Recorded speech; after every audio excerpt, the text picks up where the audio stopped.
Hey, my name is Matt Johnson, and this is the new Zhiyun Weebill 2 camera gimbal. And today I want to review this gimbal from the perspective of a wedding filmmaker. So, if you're considering picking up the Weebill 2 for filming run and gun events like weddings or documentaries, etc., this video should be very helpful to you. And to save you time, I'm going to spoil the conclusion for this review right now, in case you don't watch all of it.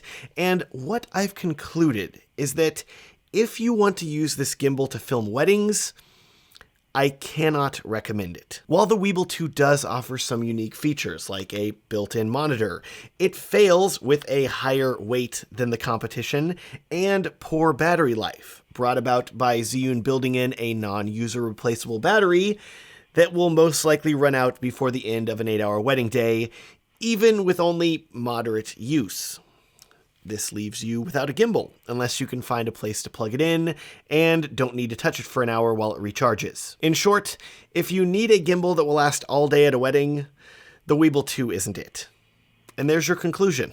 But if you still want to learn more about the Weebill 2, especially if you don't film weddings or if you shoot shorter events that will keep this gimbal from running out of battery, please do keep watching. Now, before we dive into the full review, I also want you to know, for the sake of ethics, that while Zhiyun did send me this gimbal, they're not paying me to make this video, and the first time they see it is the first time you see it when it's uploaded to YouTube.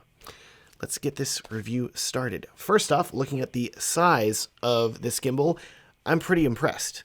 In the past, I've always used a camera with a battery grip to increase its battery life, which prevented me from being able to use a smaller and more lightweight gimbal like Zhiyun's Weebill series. Instead, I had to use Zhiyun's Crane 2 and Crane 2S, which are significantly beefier. I've made reviews about both of them, by the way, which I will link to in the corner and in the video description. But here's where we run into the first issue. And yes, I realize this review has just started and we're already running into issues. But while this gimbal is physically smaller than the Crane 2 and Crane 2S, and it can much more easily be put into a bag for transporting, it is also surprisingly heavier than the Crane 2. The Weebill 2 weighs 3.2 pounds, while the Crane 2 only weighs 2.7. And don't even get me started on the Crane 2S, which may pull a muscle with a weight of 4.1 pounds. What the heck? I feel like Zhiyun basically released a near perfectly weighted gimbal in 2017 with the Crane 2, and since then has never really gotten back to that level of greatness.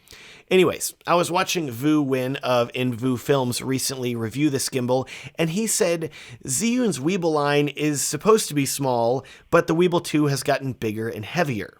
And I agree with him.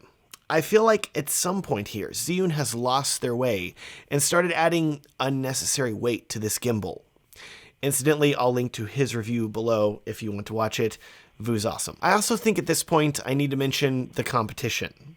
While I do not have any experience using DJI's RS2 or RSC2 gimbals, they are pretty universally heralded as some of the best options for filmmakers, and one of the main reasons they're so loved is their low weight. The RS2 is super light at only 2.3 pounds, and the RSC2 is only a bit heavier at 2.6 pounds.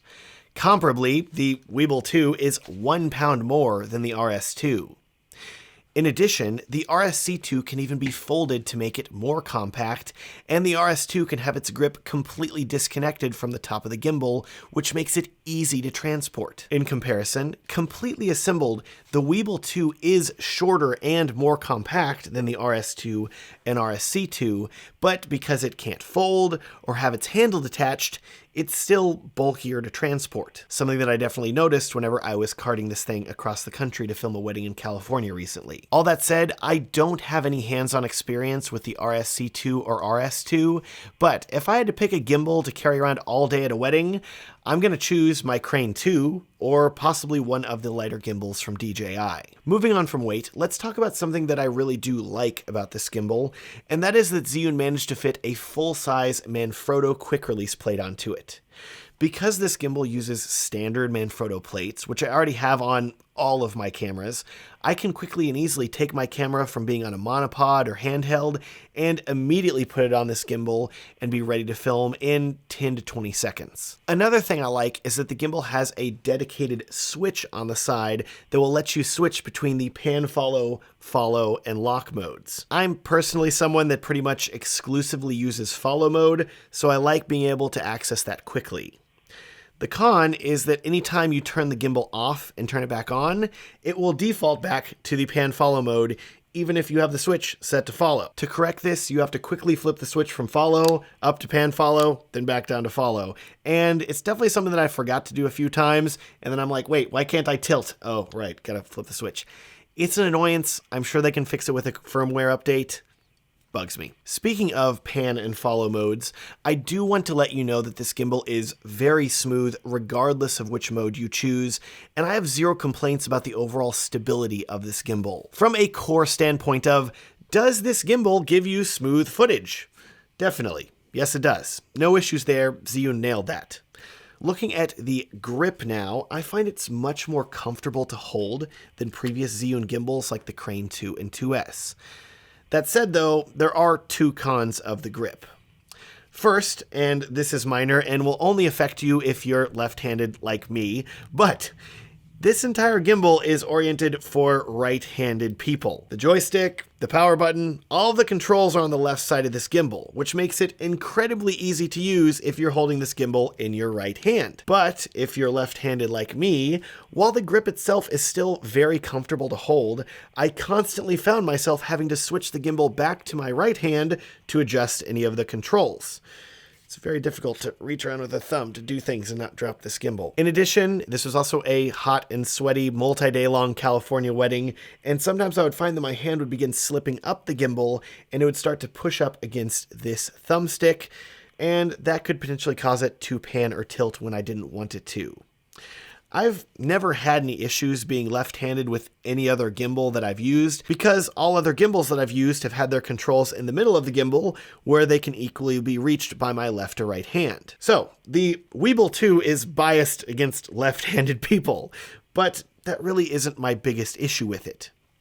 My biggest issue in regards to the grip is what that means for the battery life of this gimbal. See, in the past, with many of their gimbals like the Crane 2 and 2S, Zhiyun has used 3 of these 18650 lithium-ion rechargeable batteries, and these things basically lasted forever. But because of the shape of these batteries, that left Zhiyun a bit hamstrung whenever it came to designing the grips for many of their gimbals. Your choices were either cylinder or cylinder, which was decently comfortable to hold, but could be tiring after a while, especially depending on the size of your hand.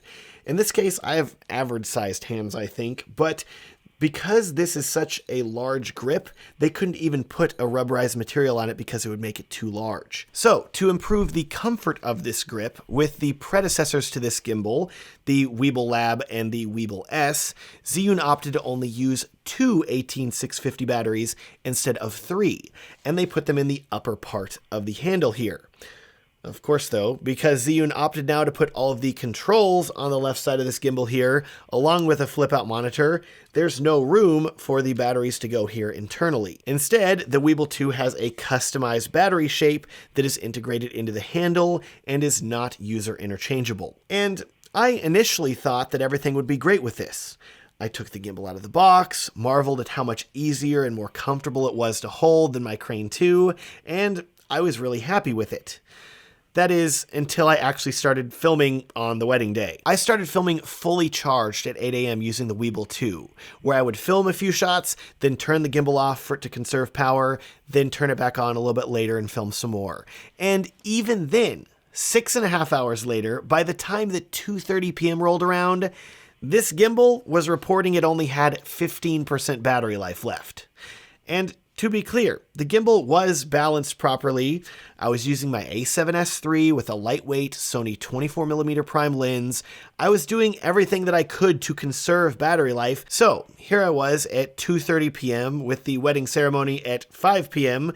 and it was pretty obvious that this gimbal wasn't going to make it through the ceremony, much less the entire reception, which I planned on using the gimbal for significant portions of. Now, if you watch my destination wedding film gear breakdown, you would know that I brought 3 gimbals to this wedding, and some people are like, why are you bringing 3? Well, in case something messes up. In this case, in case the battery dies. Thankfully, I did have some downtime before the ceremony though, where I was able to plug the gimbal in for approximately 45 minutes, and with the USB-C power delivery, it got the battery life back up to 75%. But I don't normally get downtime like that at a wedding. It was a real rarity, and I doubt you get downtime if you film weddings either. So you definitely need a gimbal that's going to give you all-day battery life. And to put all this in perspective, I had my behind-the-scenes shooter filming me film this wedding, and I'd put him on my Crane 2, which used 3 of the older 18650 lithium batteries. And what's crazy is that he had filmed a portrait shoot the day before, as well as the rehearsal dinner, and then 8 hours of the wedding day straight without ever turning off the gimbal. He would just leave it on and put it on the ground. And my gimbal's starting to alert me, hey, there's only 15% battery life left. I checked his battery, which had been running for basically 2 days, aside from whenever we turned it off to sleep, and his was still reporting it had 50% battery life left. He easily filmed multiple times longer than I had with his gimbal, and the Crane 2's batteries were like Captain America in the first movie. I can do this all day. Sounded like a Clint Eastwood accent. Oh, whatever. My point is, the Crane 2's batteries won't quit.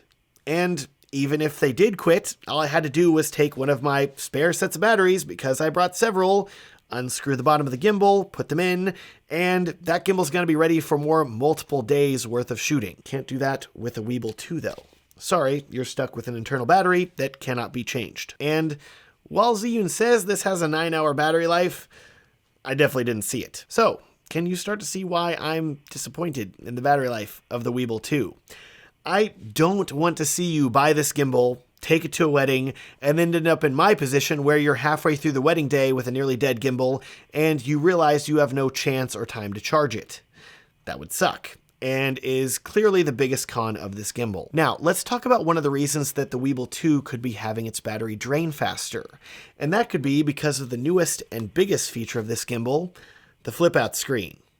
Unlike previous gimbals, which only had a small screen on the handle, Zhiyun has gone all out with the Weebill 2 with a 2.8-inch touchscreen that gives you access to all of the gimbal settings, as well as the ability to use it as an external monitor.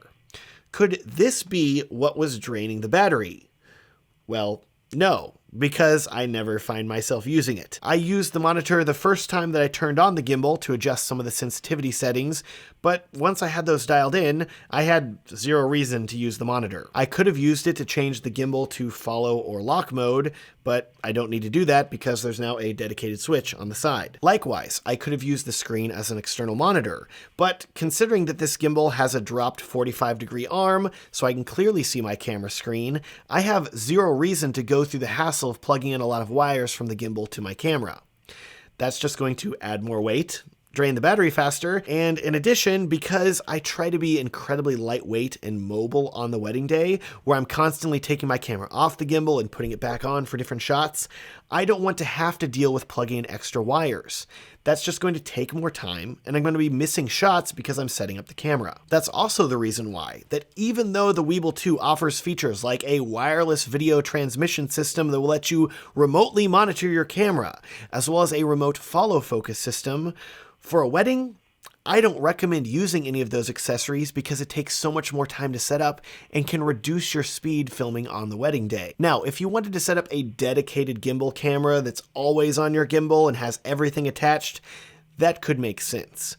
But considering the aforementioned battery issues, I think you're better off with another gimbal for filming weddings.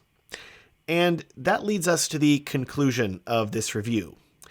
Just like I said at the start, the Weebill 2 offers some unique features, like a built-in monitor, but this comes at a perplexing cost of dramatically decreased battery life and extra weight compared to the competition. It does do some things right, because I'm in full support of more compact gimbals.